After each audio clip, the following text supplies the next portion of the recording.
Welcome to the Tech Egg. Don't get scrambled. Enjoy the video. In this video, I will explain how to make tomato soup.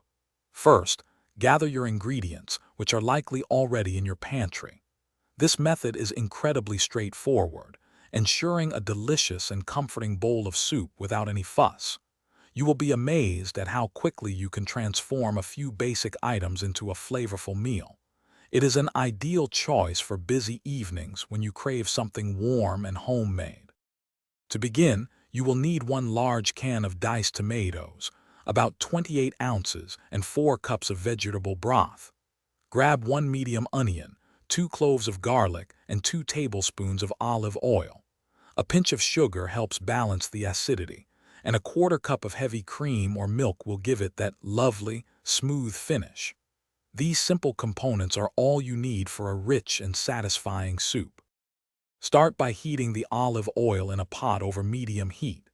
Add the chopped onion and cook until it is translucent, about 5 minutes.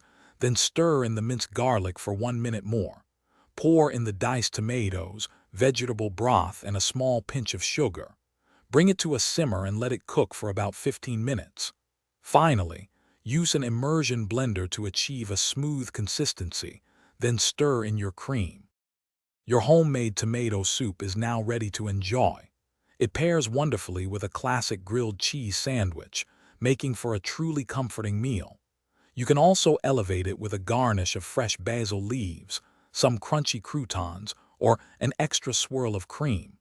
This soup is fantastic on its own or as a starter. Be sure to check the description for a link to those leak-proof containers, perfect for meal prep and other great deals we have found for you. Thanks for watching. Consider subscribing if I helped unscramble your problems.